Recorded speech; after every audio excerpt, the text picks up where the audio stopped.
All right, so watercolor techniques. I pick really 9 different techniques that I use the most, and it's just more of, there's so many more techniques I could show you, but I felt like these are the 9 most important that I think is important for you guys to learn. So what you're going to need is I'm going to be giving you all a piece of watercolor paper when you come to school this week. And you're just going to be gridding this off into 9 squares. And mine are about 3 inches by 3 inches. And I have like 3 sections left here, which is fine. So you're going to label wet on wet, wet on dry, dry brush, remove color, resist fluid, soft edge, hard edge, graded color, and splatter. And I'll take a picture of this so you can see it, so you can label each square. All right. So what you're going to need is a bowl of water.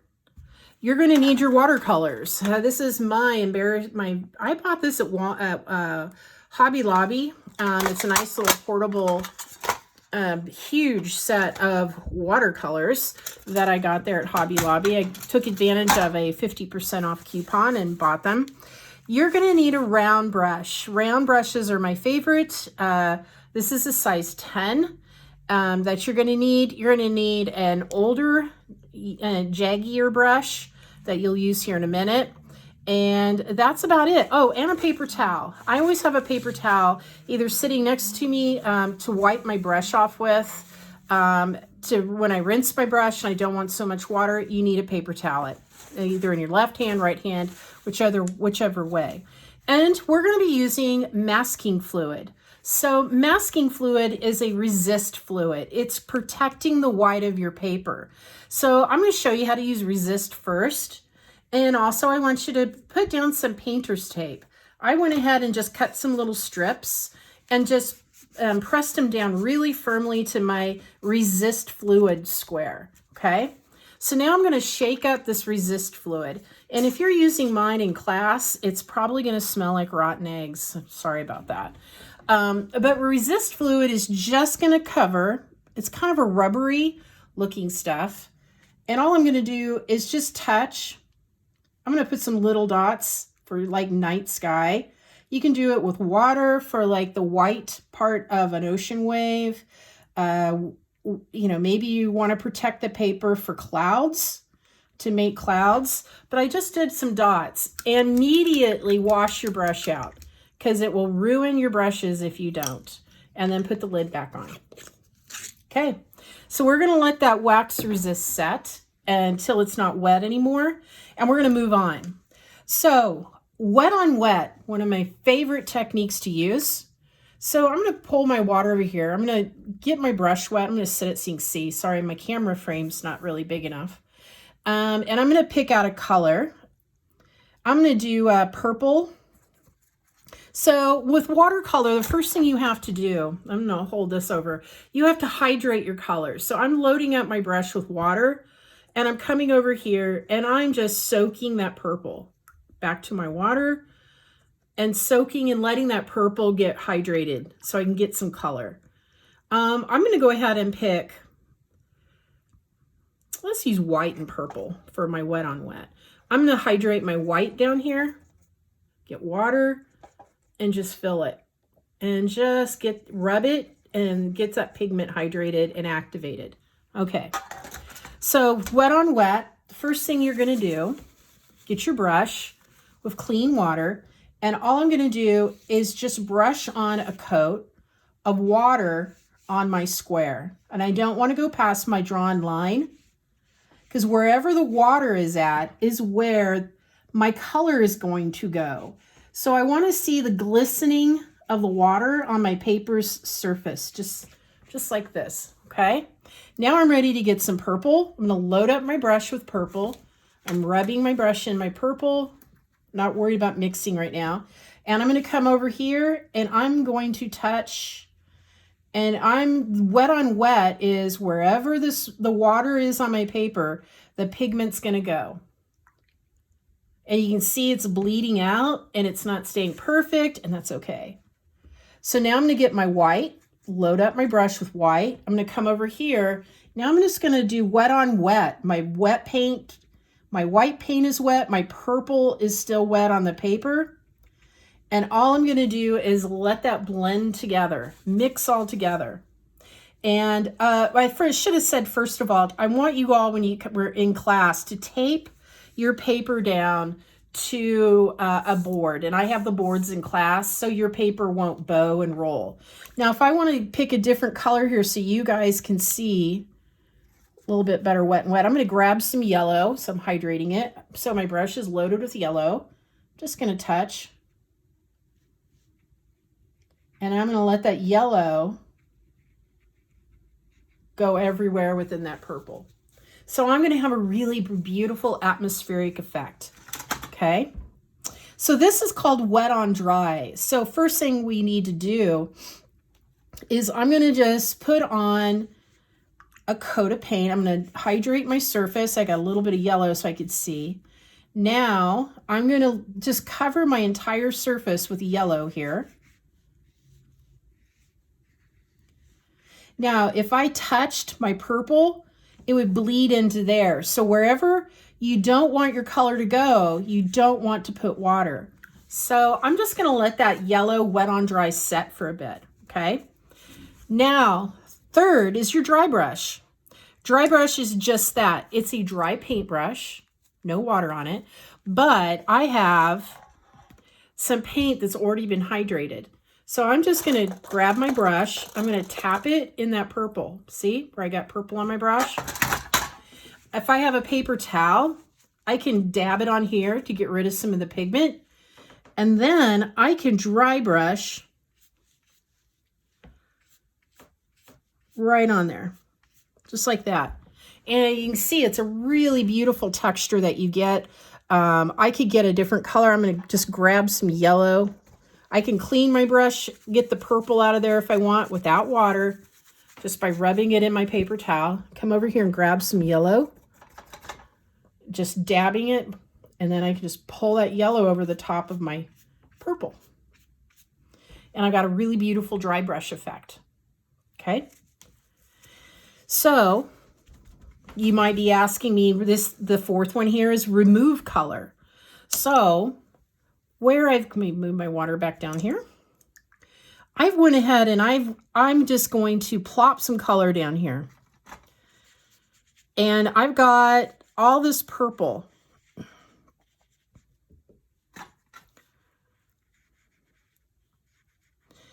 And I got a lot of water on here, and that's fine. So I just did a wet on wet application. So if I have a color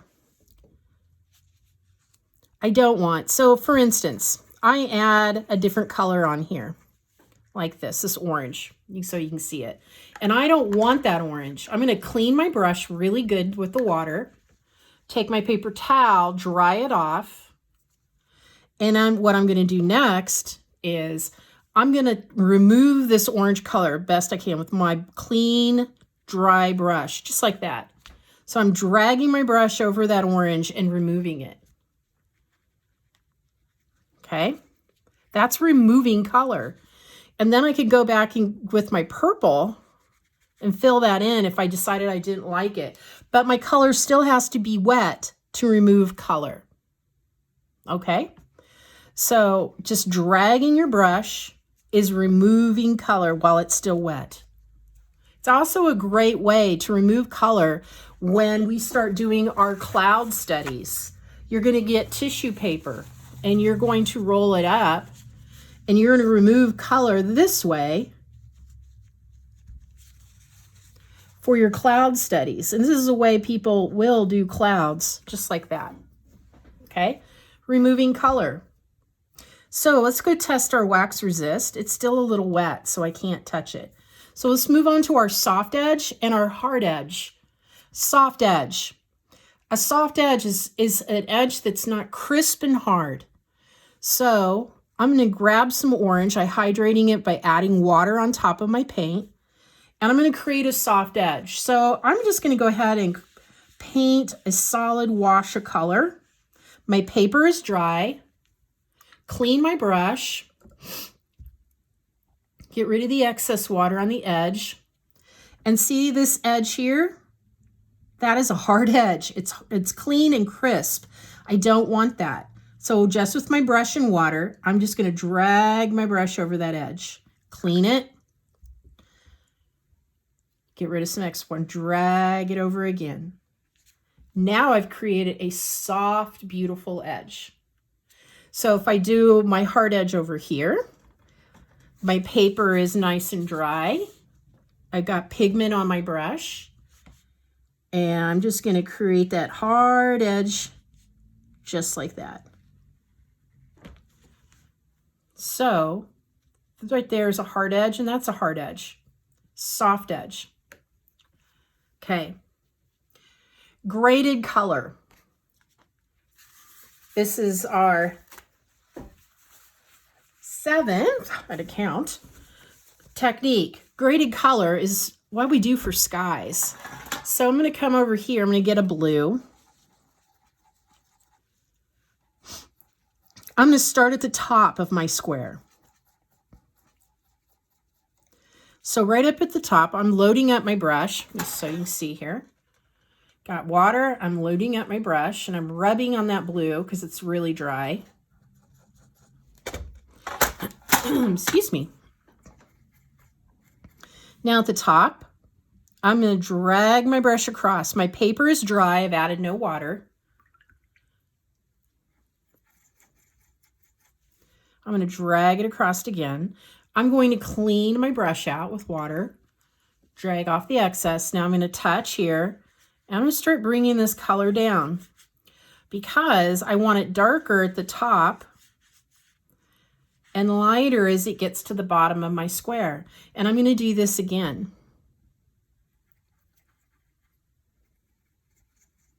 Some more color on my brush, and I'm going to start at the top again because it's not dark enough for me.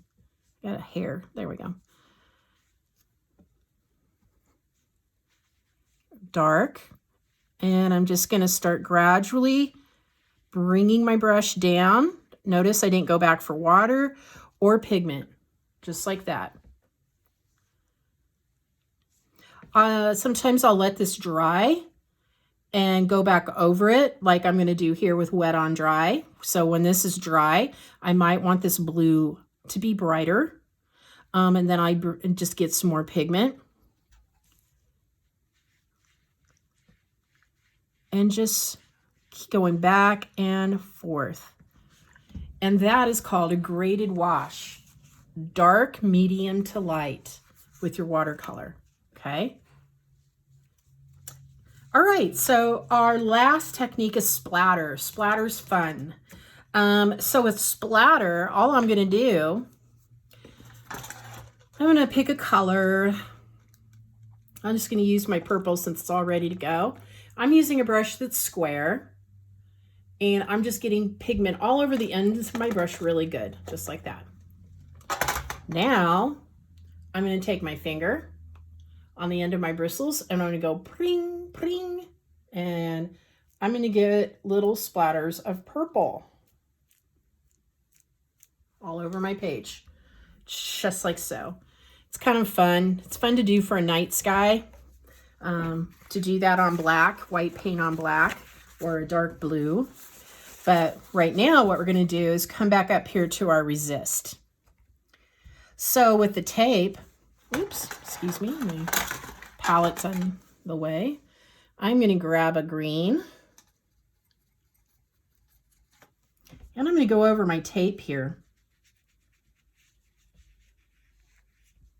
And the tape's protecting the white of the paper. So it stays nice and clean. And also, I'm going to get what we just practiced over here with just the brush, a hard edge. So I'm going to have a hard edge where my tape is. So sometimes people are doing something that's more architectural and they want to protect their the paper and they want it to be white. They will use painter's tape. Now with my masking fluid, I'm just going to get some different color and I'm just going to paint right over the top of my masking fluid. Just like that. And you can see the little rubber dots showing. and that's okay. And then I need to let that paint dry before I can remove. So we come back up here to our wet on dry. If you notice my remove color, I've got a big pool of water up here that I just let this go and I can let it dry, or I can remove it by just taking a dry paintbrush and just taking away a little bit of that color. But wet on dry, what I can do, if I have a smaller little brush, for instance, and I want to do a tree, I'm taking this tiny little round brush, and my paint might still be a little too wet, but I'm trying to get it done here so you guys can see. And I can go right over the top of my yellow paint, and it's not going to bleed. It's going to stay a nice hard edge, just like this. So doing a tree branch like this, for instance, I'm just painting this grayish black right over the top of my yellow, and it's wet. My black is, of course, wet, but my yellow is all dry now. So it's all good to go. Okay. So when it comes to removing, I'm going to remove a little bit of this paint so I can remove this tape. Make sure this is completely dry before you remove yours. I'm just doing it for time's sake. I'm just going to pull my tape. It's kind of fun. And now I've got a perfect, crisp white line, white line where my tape was. Okay. And then when my blue sky dries, I'm just going to take my finger. I can't right now because it's wet. And I'm just going to rub where my resist is, and it's going to be a little white dot. And I'm just going to, for time's sake, I'm just going to pull one off here so you can see. I can't rub it because my blue's still wet. Yeah, I can't remove them. But I'm getting to see I've got a tiny little white dot. So that resist is just going to protect that paper. So these are your 9 techniques that you need to show on your paper for me. And you can stop this video and go back and see how I do it. But I just want you to understand that wherever water is at on your paper, if the dry paper's safe, it's only wherever you put water is where your pigment's going to go to, unless it's dry, like wet on dry. Okay? It's a beautiful material to work with, and it's portable and it lasts forever. So this is your 9 surface techniques. All right? All right, okay, guys.